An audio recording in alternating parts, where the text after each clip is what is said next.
what you do at work or paano po kayo napunta sa line of work niyo po ngayon? Okay. Well, I'm an ECE, Mhm. Engineering, Electronics, Communications, and Okey. Engineering graduate. And then I worked initially as an executive in IT. My last was a telco. I was an executive Mm. in PLDT. And then I retired in 2010.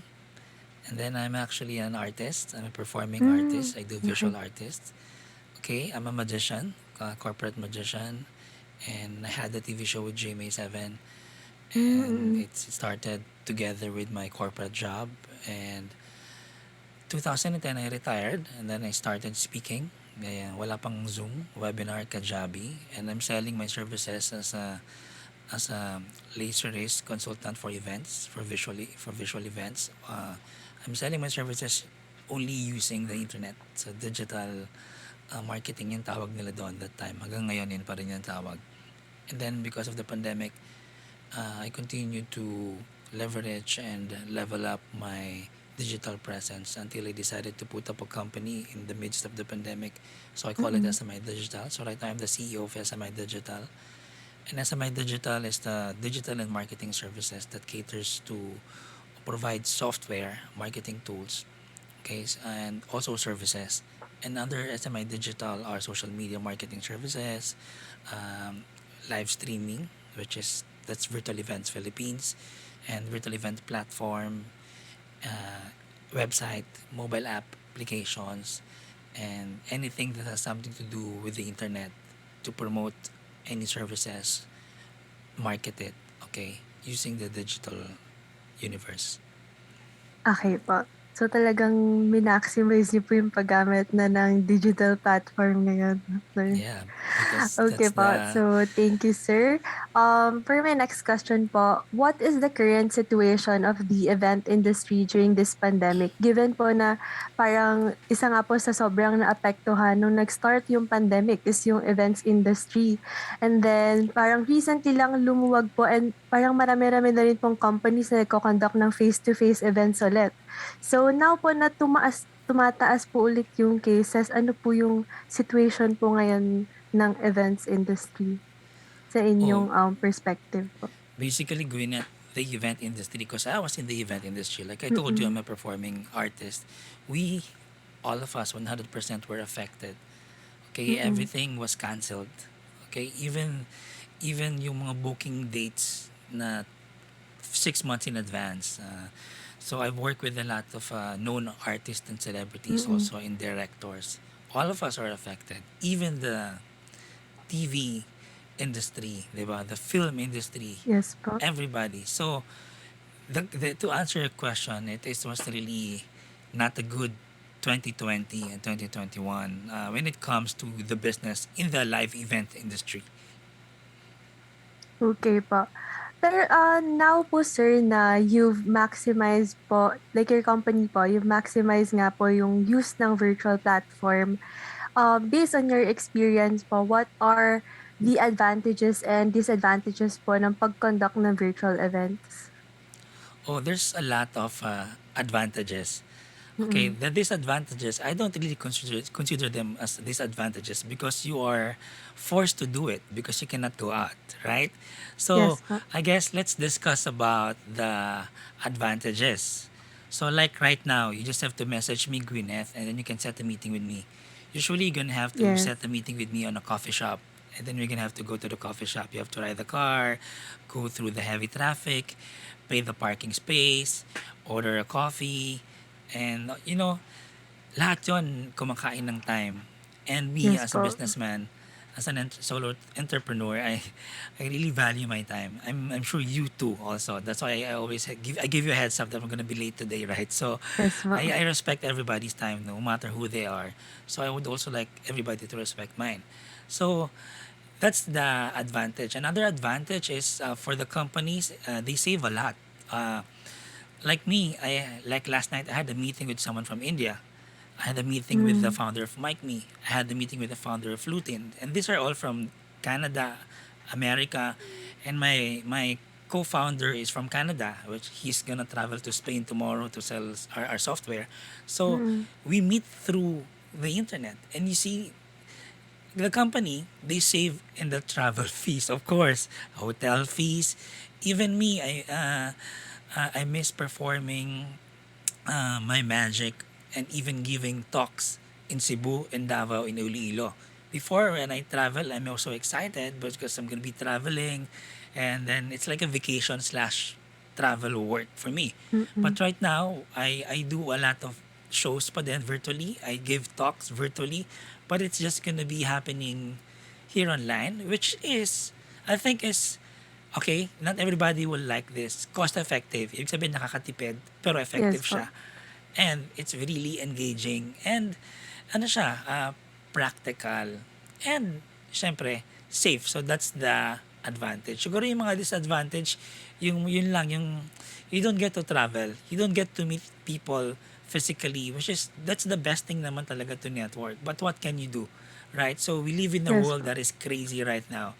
So that's the disadvantage. For me, the disadvantage, I don't really think so much about it because for me, I reacted to all these disadvantages and I just try to maximize. Like right now, it's lockdown, the Omicron.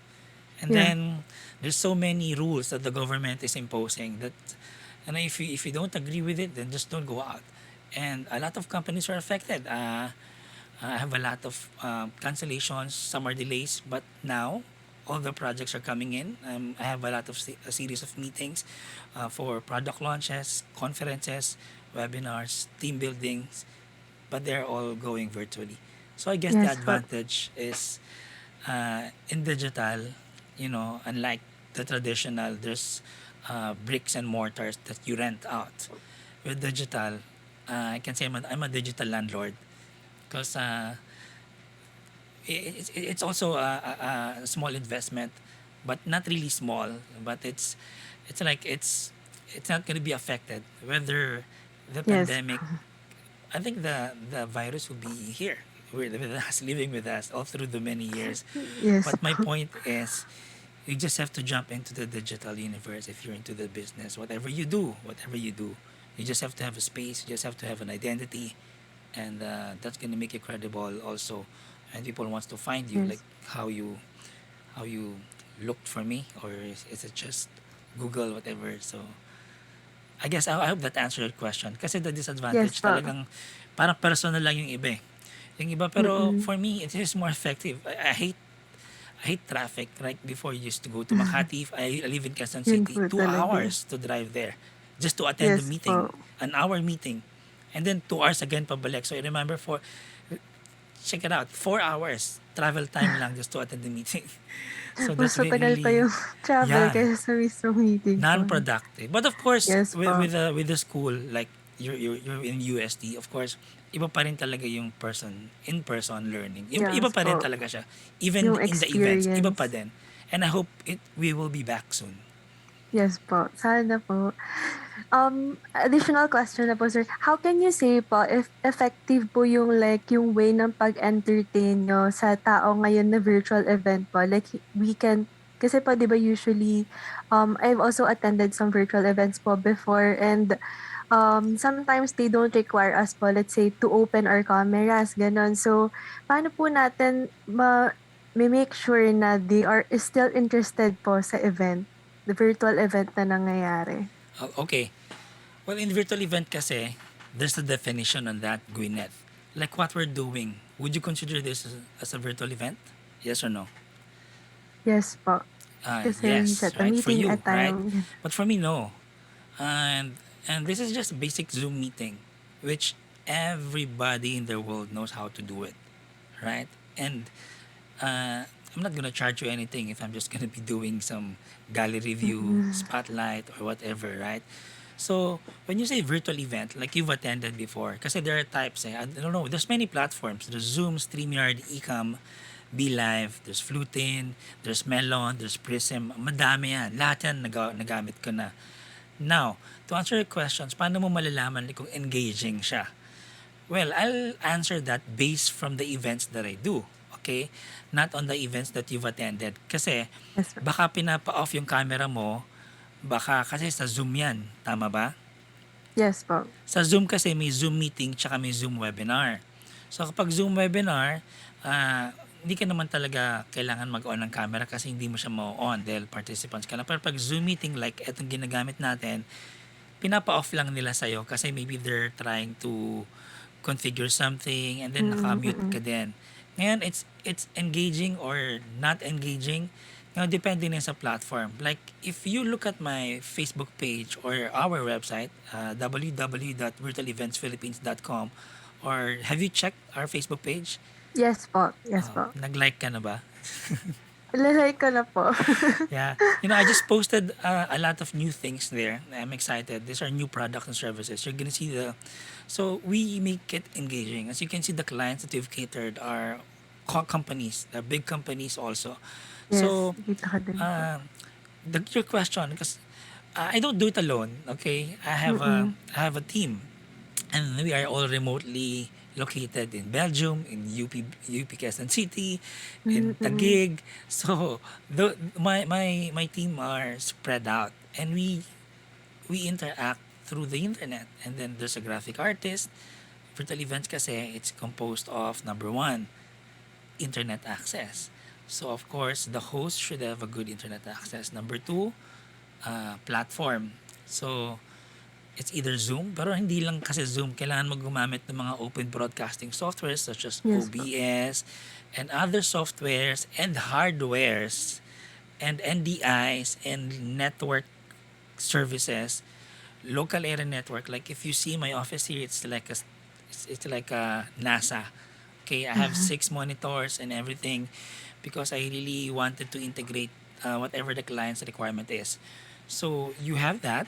You have the Zoom account. It's not so expensive. I'm sure you're aware of that. Everybody can look at the price of Zoom. We don't charge with the Zoom rate. That's nothing. And then the designing of the platform. You're gonna see this as I upload our interview today. I kind of made it like a simple thing, but I Mm, made it the transition of your solo yes po. camera, of us together, of me. Mm, So that's very important. And then of course, that depends on the event. If it's a webinar, uh, yung kasing mga nagla-live webinar, minsan live sila, pero ang pangit naman nung camera nila, nung audio nila, nung internet nila. So ikaw, Gwyneth, bilang umaattend, you don't connect. And yes po. if they show a presentation through a PowerPoint, the fonts that they're using are the fonts from a book, which is which 100% should not be done in a PowerPoint presentation, Mm, especially in a live Zoom presentation because everyone's looking on a screen. What if you're attending using your phone? How can you see those things? So I always give a brief reminder to everybody, to all my clients, to the speakers as well, whether they're the owner of the company. I tell them, please, if you're going to use a PowerPoint, you better use fonts or just images. And if you want to use something, send us. I give them the measurement and the right way to do it. mm. So that's how you can make a presentation on a live stream to be engaging. And then, of course, the colors that you use, the transition. And like you've been doing live streaming. The host is very important. It plays a very vital role. You have to be alive and energetic. Your voice should be Yes po. clear. Your audio should be clear and you have to smile all the time. And then if there's some technical glitches, okay lang naman yan kasi we are in the in what do you call this, in the digital laptop. So whatever Yes. happen, it's okay. But ikaw rin ang nagdadala niyan. Bukod doon sa framing, and then the transition, and of course yung background music, and of course yung pinakamahalaga is yung flow nung webinar. If there's gonna be a Q&A, syempre hindi mo kailangan naman mag-music dyan. Pero it's the flow, and then if you don't do it too long. Like you as a host, you don't create a script. Like so I'm a technical director for this because I own this. I know how everything is done actually. So even if I don't have a graphic designer, but of course I want to work as a team. So you as a host, I always tell my host, you don't need to talk a lot because it's virtual. You just need to go Mm, direct to the point. Boom. Unlike pag live, marami ka pa mga pabulaklak, right? So yes po. with Zoom and with this virtual, it should not be like that. Yes po. So So talaga idadaan how po do I know sa pala kung nag-enjoy presentation sila? na Well, at the end of the show, fortunately, I'm blessed naman. Of course, you cannot please everyone, but I don't think, Mm. yeah, there are some, there are some small critics suggestions that I'm getting, but most of them, like last December, it was a lot, and then they all like how we execute their virtual event, and yung 2 hours tumagal ng 5 hours, and nagulat sila, walang Mm. umalis, everyone was there, attended by 800 employees, and uh, yon, so malalaman mo naman yon, of course, through the feedback, and if you also Yes as po. the live streamer, you know if it's good or not, diba? Yes po. Okay, thank you for that, sir. Sobrang insightful po nung sinabi niyo. Additional question po ulit. For you po, as the organizer po, kayo po ba yung nagse-set po nung date and time po na magiging event po or yung company po na you work with na magko-conduct ng event? Ah, syempre hindi ako yung magko-conduct ng time. Like, for example, Mm. mag-inquire ka sa akin, I'll ask you first. The first question is, when is the date? What's the time? How many attendees? And what's the event all about? Those are the three major things that I need to know first before I Mm. reply and set the meeting with you. Because yung iba dyan, I'm not sure if people are will be watching this. They inquire as if they're buying hamburger from McDonald's. They just wanted Mm. to, JB, hello, Virtual Events Philippines. Can I inquire? I have an event for a book launch. How much? And it's like, I said, can you set a meeting? I need to know the following details. And yung iba nagsiset. If they don't set, I don't follow up. Yes po. You know. Okay po, gets. Let's say po, siguro I need your insight po from this question. Kunyari po, kasi yung event ko po, it will be parang organized by an animal welfare organization. So let's say na there is parang mas kilala po na organization na magiging kasabay ko po conduct nung event, paano ko po ma-assure na may a-attend po nung event ko pa rin? That kahit na may kasabay po ako na mas kilala na magko-conduct din nung event nila. Pero Tapos same po pareho nung kayo ng celebration. industry, animal welfare Yes din siya. po. Tas same Pero din po kami nung beneficiary? celebrate na event. Pero sino yung partner organization mo? Same din dun Like sa kabila? Like, Hindi. let's say po, yung sa'kin, we will be celebrating National Aspen Day po, right? And Aspen. then, I have my event proponent, yung pinaka-company po na magko-conduct ng event. Animal welfare organization po. Then, may mas kilala po na animal welfare organization that will be celebrating the same day po, yung National Mm. Aspen Day. So, Mm. paano ko po make sure na I still get po parang attendees na magre-register po for my event, given na may Okay. kasabay po ako. First, is it same date and time? If gagawin ko pong same date and And time. di naman po siguro time, like date po, yung Date. day. Okay, if it's gonna be same date and time, and then my question is, uh, are you gonna go live on a social media or is it private? Private po, Yung kabila, sana. proponent mo, Ah, private din ba? free po, like live po for all people. Live siya in social media. Correct. Yes Ikaw, po, hindi ka mag-live sa social media? hindi po. Bakit? Like, it will be for specific or yung target market lang po nung gagawin ko na event po, Where will they watch you? sana. Your I event? want po sana yung parang website po where they can access po kasi they will be getting parang mga ano din, additional features po nung like kunyari sa ginagawa niyo po sa Virtual Event Philippines, yung like you have your own virtual lobby, yung parang ganun po sana yung gusto ko gawin. Like a different experience po for them. Okay, do you have a platform like that? No po, but that's what I'm planning po sana for my Oh, well, event po. basically it's not cheap, but it's not expensive. And then yung kabila, they will just go live, maybe over Yes po. Zoom and then on social media. I think to answer your question is definitely more people will watch dun sa kabila because they're gonna go live publicly versus you, and then you're gonna go live pero private. So public versus private. Mm. Syempre, And then, ang suggestion ko lang sa Gwyneth, siguro, ano ba yung main objective mo for doing this? For your event, not for them. What's your main objective with Yung Aspen? sa'kin po is to gather yung dog owners po, like dog owners with the yung that shares the same advocacy po, like about uplifting yung mga asong Pinoys. And then from there po, parang I want them to parang share them po to more people, like publicly po, yung importance po nung sine-celebrate na event na 'to. Kasi gusto ko po parang gawin siyang ano, like hindi naman po tradition or parang like a culture po sa'tin na we celebrate this parang fiesta lang din po, yung like we celebrate each year na importante po sa'ting Filipinos. Parang gusto ko po ganun yung magiging dating po nung event. Mm. Okay, so yun yung objective mo, to uplift. So same objective din siguro ng kabila dahil same celebration, 'di ba? Kailan ba yung date nito? May date ba 'to? Actual? August 18 po yung Okay. National Aspin Day, but I wanted it po sana to move sa weekend para kasi more people are available po during the weekend since may work po sila. Like, parang yun po yung naiisip ko Okay. kaya ginawa kong weekend yung event. Okay. So first, no, I'm thinking, are you gonna use Zoom? Yes. Yes. Yes po. Okay. So with Zoom, okay, let me just give you a recommendation, okay, on how you will implement and also some digital marketing suggestions, okay?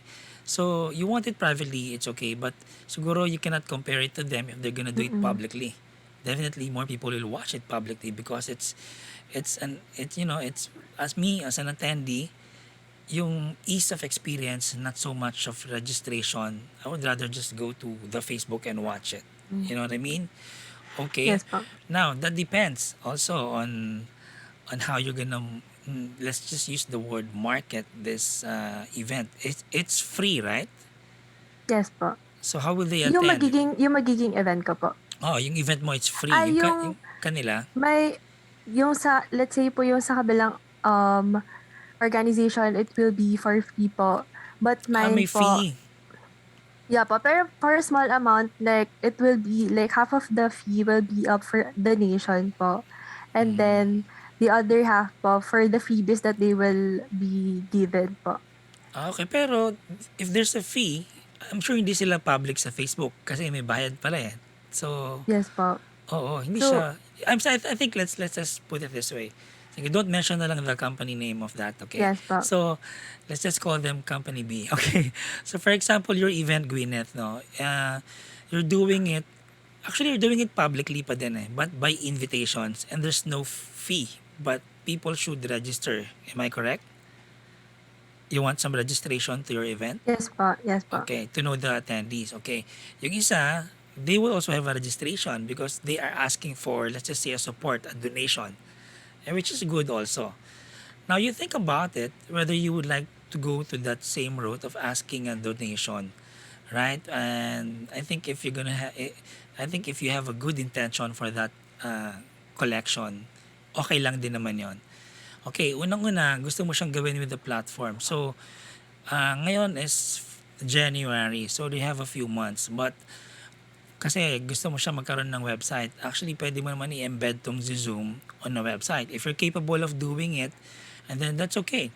And then people will chat, will watch in your website, so they don't need to sign into Zoom. Am I correct?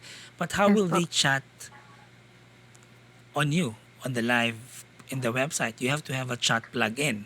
See, those things are the technical things that people are overlooking. They think if you embed Zoom, you cannot embed the chat there. You understand? Okay? Yes po. I can watch you just for viewing. Like I've done a lot of events like this, and so I have a chat plugin that I have to put into my website for those people who go to that browser can chat to everybody, and even you as the host can see it. So those are the components or the elements needed. So okay yun. Siyempre may hosting ka pa. Sino gagawa niyan? So, and then kung gusto mo yun yung kailangan mong gawin. Pero sa akin, if this is an NGO project, if I can say that, siguro I would suggest you use Zoom and then you go Mm. live on a Facebook group. You understand? Facebook group is private, and I've done a lot of events with my clients wherein we invited the VIPs inside Zoom, and then for those people who cannot attend inside Zoom because for their personal reasons, as if they don't have an account or they don't like Zoom, they can just go to a Facebook group. But they have to be accepted, right? So Yes po. you will advertise it in a way. If you register, you can join us. You will receive a Zoom link. You can also watch us in Facebook group. This is the link. And then they can join. And then before they join the Facebook group, you can ask a few questions before you accept them. And then Mm. basically, that makes your event private, professional, and credible. For me, Yes. I would not go for the event page. Although it's a good idea, but that will cost you also. And for you, I'm not sure if I can say that if you haven't done it, there's a lot of things to consider. The hosting, medyo gagastos ka dyan. Yung gagastosin mo dyan, itulong mo na lang sa Aspen. So with Mm. Zoom, you can get sponsors pa, like what we're doing. So you can try to study Zoom now, whether you're gonna go for the Zoom webinar. For Zoom webinar, you have to pay, I think, $99 for 1 month. Or meron ding Zoom meeting, which is $14 lang for a month. That can accommodate 100. But if you want 1,000, yun ang problema. Magbabayad ka pa ulit sa Zoom, di ba? So, ako, we have a services in Virtual Events Philippines. Uh, and we can do that if you can find a sponsor. Maybe I can help you with your event on August. Gawin kahit 1,000 siya, but we can just have a 500 inside Zoom, and then the rest can be in Facebook group. Or, katulad ng gano'n ng kliyente ko, eto ang invited lang namin sa Zoom are the speakers. So, Mm. mga 10 lang yun. Tapos, naningil siya ng ticket for their event, 300 pesos per head, pero tatlong Facebook group. Alam mo kung ilan yung bumili ng ticket? 3,000 participants. So those 3,000 participants times 300, that's how much they were able to collect. But they created 3 Facebook groups. There's like a single, girls, and then, Mm. single, couples, ano pala, female, male, and couples. Kaya tatlong Facebook group. So this is a business group. This is not a religious event. So you can do into that path if you would like. And then hindi mo naman kailangan maningil. But siguro you can start with one group. Total, you're catering to a niche industry, the dog lovers, the people who are passionate, who would like to help out with the same objective like yours. So I would suggest not to go for the event page, but you need to create an event page just as a digital poster. You know what I mean? So Yes po. Facebook post is good, and then of course you create an event in Facebook. It's good also kasi people will see it digitally. Now it's up to you if you can get someone to create an event page, but you have to get a URL. You know Yes what a po. URL is, right? A domain name that doesn't show Wix slash Gwyneth Dog Mm. So parang web Organization. hosting service po pa, That's my 'no? point. And then you know, we have that also. You can talk to me Mm. if I'll give you a special deal with that just to help you with that. So you can have an event page. The event page kasi won't be naman there forever. So after 30 days, maybe you can take it down. But it's something like people will go to, and then everything there is clickable. We can also create a registration form into that web page so that when they register, then they automatically receive a welcoming email from Gwyneth. At the same time, they receive also the Zoom link for Mm. the and then you receive also their contacts and their details so that you can keep in touch with them, 'di ba, in the many years to come for your future projects. And one good thing about having an event page is, yun nga, it makes your event credible, and you can get sponsors definitely because you're gonna put their Yes logos on po. that event page. And once they register to you, Gwyneth, uh, you can send a welcoming email. So I call it drip email. And then second email is like, are you excited for this event on August? Please prepare like this. And then if there's something that will come up, that you and your team can come up with giveaways or something, send another email. And then 1 week before the event, that's the time that you're gonna send the Zoom link. That's my suggestion. You don't send the Zoom link if it's 3 months prior to the event date. Yes po. That's too early. Okay? I do email marketing also. So one week, and then 3 days before, 1 day before. You get it? Okay po. So So parang you have mga to follow-up po na correct. And email. you can use of course that's the email drip, and then if they give their contact number, you can do SMS. And then if they are in Facebook group, then you can post it in Facebook also. 'Di ba? And you don't spam them naman in their Yes po. personal messenger inboxes. So for me, that's how you will do it. That's how you can make it's not about the quantity of attendees also, but it's good if you have a lot, but it's about the quality of these people whom you know that's going to support you not only on August but on your future events. And you know what's going to happen next. There might be some attendees there who's going to say, Gwyneth, I believe in your passion, I believe in your mission, let's do this together, maybe let's do Yes another po. project. So for me, let's make it simple. August na siya, kung titingnan mo malayo pa, pero time flies, Gwyneth. You need to complete this by the end of the month. You need to have the details, and then by February, you start mapping out the event page, how you're gonna do it. March, you start promoting it, so you can get sponsors also to help out the beneficiary of your event. I hope that helps. Yes po. Yes po, actually, sir. So, thank you so much po for your answer sa question na yun. Let's say po na kapag gumagawa po ba kayo ng virtual lobby po, parang you have to make a certain website, tas dun po sila mapupunta kapag kinlik po nila. Parang ganun po ba yung Actually, virtual kakabalan? lobby, there are two types eh. Virtual lobby are just basically websites. But Mm. when you say virtual lobby, there's two dimension, 2D and 3D. The 2D is basically a website wherein you see a picture, and then there are some hotspots or some clickable links. You go to a conference, you click, suddenly it's gonna take you to the conference. So in a technical term, it's basically a menu. So when you click that picture, it's just gonna take you to another page. When you click to the exhibitor's room, it's just gonna take you to another page. And then in the virtual term, because of what happened, everybody call it microsite. I don't know why they call it microsites. So the event industry, they call it microsite. So basically, the virtual lobby, it takes it's expensive to create that because you need to have Mm. a graphic artist and some coding experts to do that. You can see my video. I have a new platform wherein there's a feel of really like as if you are walking through the Yeah, hall. and napanood ko rin You po saw it. yun sa I just page. uploaded it yesterday, and then you could look to the left, you look to the right. You can even turn Mm. around at 360 and gonna see the door, and then you're gonna approach the reception. So that's a good feel.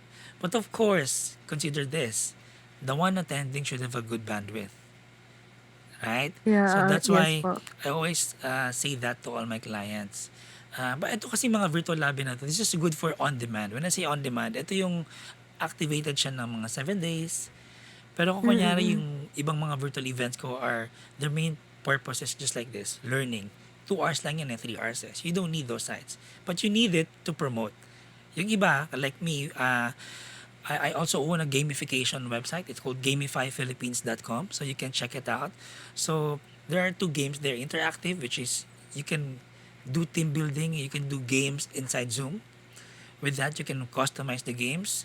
There's like a hum the bird, charades, drawing, trivia. You can check out Play That Gamify Philippines. And then I have another software that we're gonna launch. It's called Easy Raffle. So instead of using those Jologs spin a wheel raffle Mm. in Chrome extensions, ours is different. You can input more than 1,000 names, and then kasi sa spin the wheel, syempre pag marami ng pangalan, hindi na maganda. Kung randomizer naman, basically it's not so visual. So we have that also. And then, yun nga, yung virtual lobby na sinasabi mo, yan yung mga component niya. So, coding kasi siya, Gwyneth. Mm. So, hindi siya yung parang video lang na kinuha mo sa YouTube, ilalagay mo doon. So, you have to code everything there, especially when you use your keyboard to walk, to go back, to go to the side. It takes a lot of, I cannot do that. I don't know. I have Yes. a developer in India. My partner Yes po. who did that for me. Yes. Usually po, sir, how long does it take po to develop yung mga ganong virtual lobbies po for an event? Okay. To develop those virtual lobbies, are you saying yung mga 3D o yung 2D lang? Yes, 'pag 2D po or tsaka Pag 'pag 2D, 3D mabilis po. lang yan. Ako, I can do it Mm, in an hour. So I can, mm, if I mm. have all the details, I can create it in an hour. Because as I know how to do it, hindi na ako nangangapa eh. So I've been doing it many. Because if all my company websites, I created everything, all of them. So if you see them, Okey po. even my JB, I'll send you an email. I created all Sure of po. them. So and then I'm coming up with my own applications also, and my podcast. So watch out for it. Sige It's po. called Be of Value. So yesterday I just met with Nick Perry from Mike Me. So yun. Pero pag 3D, Gwyneth, nako mga ano, kunyari starting from scratch yan. Mm. Siguro 4 weeks, 3 weeks yan. Okey po. And kasi check ko pa kung nagpa-function siya. And dapat Yes po. smooth lahat, hindi siya yung parang yung galaw. So, Mm. and then if you really need it, syempre you should have to find an expert to do that for you. Or you can just Tsaka kap partner with for example, my company, Virtual Events Philippines, and mm. we can do your event na 3D. I mean, you don't need to do it on your own.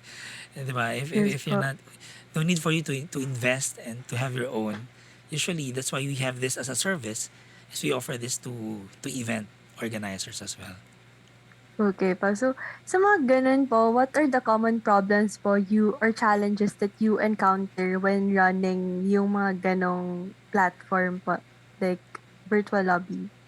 And Basically, how the do you challenges, yes po. well, I think the challenges is the internet access of, it's basically the internet access because basically my computers are all high end. So kung hindi niya kayang gawin yan yung trabaho na yan. So the challenges is the low bandwidth, the internet access in the Philippines. And then siguro pag talagang malas ka talaga on the days, yung electricity, di ba? Power interruptions, which is important. And although the laptop has batteries, but all the other things, syempre iba pa din if it's powered. So, yun yung challenges. And another challenges is yung siguro mga live speakers or Mm. live guests na walang maayos na internet. You cannot do anything about it. And minsan ang tagal nilang pumasok. Minsan hindi nila makita yung pag-on ng unmute kasi nga hindi sila technical. So, those are the experiences that I think na we as organizers, we cannot do anything. That's why we warned everybody. If you have a speaker, make sure number one, can it be pre-recorded, and then yung Q&A can be just be live. Mas maganda kasi yon. Mm. Kasi yung iba hindi talaga technical and hindi rin nagre-rehearse kasi even virtual events kailangan ng rehearsals yan. Yes, okay po. For my last question po, how does costing work when conducting virtual events and what are the things to consider? Like, let's say po, di ba kapag in-person events, isa sa mga pinagkakagastusan po talaga is yung venue po and yung mga props na gagamitan nila na ima-mount for the event, gano'n. Kapag virtual events po, ano naman po yung mga kailangan i-take into consideration? Okay, pag virtual events kasi, ngayon, no, maraming klase. Unang-una, hybrid. When you say hybrid, there's a mix of live, yung naka-green screen, Mm. and then, papalabas mo lang siya virtually. Pre-recorded on a green screen, everything will be recorded, didikit-dikit na lang ng organizer. So, that's also a virtual event because the attendees are watching it virtually. Right? So, definitely, babayaran mo yung venue. So, para ka na rin nag-live event. The cost of that is the same cost as and you're not gonna get a small venue because kailangan mo safe lahat yung artista mo. And then not just the artistas, if you get a celebrity, they have their own assistants, PAs. Minsan, mas marami pa yung PAs. And then if you get the band, syempre you get the sounds and lights, the mixers. And then, Yes. yung production team, hindi naman isa lang yan. So, if you get a production team who's gonna be on the light section, sound, and then you're gonna rent also the sound and lights, yung mga malala. So, basically, Ngayon marami pa rin gumagastos ng gano'n. They do that and then yung attendees is watching it. It's either pre-recorded or hybrid. Live yung host, nasa Zoom lang yung mga attendees. Okay? And then nanonood lang doon. So, when you're asking about the cost breakdown, syempre, ganun din siya. So, ako naman, I don't do that as much as possible. I try to do it remotely, all my events. So, meron akong isang team, I call it Team B, the second team who handles that kind of requirement. But if it's 100% walang remote, walang studio recording. Like ako, I have a service, I call it a virtual stage, wherein you will be put on a stage, you'll be shot on a chroma, and then para kang nagsasalita sa Araneta. So para kang nakatungtong doon, you can Mm. walk, I have that also. But I have to shoot you on my studio. I have a studio in Banawe. So those are the aspects. Of course, pag lumabas ka, siyempre may bayad yung studio, may bayad yung light, may bayad yung video cam, may bayad yung editing. So yung costing madami. So when it comes to the costing, like what I said earlier, it's customized. So wala kaming Happy Meal package A, B, and C. Mm. I'm not sure. Maybe if a virtual event organizer will have that kind of pricing, maybe he doesn't know what or she doesn't know what they're doing. And how can you give a price if you don't know what is needed, right? You could be Yes po. under or overpriced. So and then kaya ako if a client is really willing to get my service, they will set a meeting with me. If they will just ask for the price, yung iba kasi namamalengke lang kahit wala pang requirement na binigay sa'yo na inutos ng boss nila. But it's okay. So, yun, that's how I break the costings in every event. But definitely, Gwyneth, there's no actual, what do you call this, na nakaset na package kasi everything should be customized. So, that's how we do it. Okay po. So, thank you so much, sir. I think that's it po for my questions po na kailangan ko for my study. Once again, thank you so much, sir, for your time. Grabe po. Sobrang dami ko pong nakuha na insights from you. So, ayun po ulit. Thank you and stay safe po, sir. Okay, Gwyneth, thank you very much. Bye-bye. Thank you Just po. message me Ingat if you have po. any more questions. Alright po. Sige I po. hope I Thank you was able to po. help you. Bye-bye. Thank you po.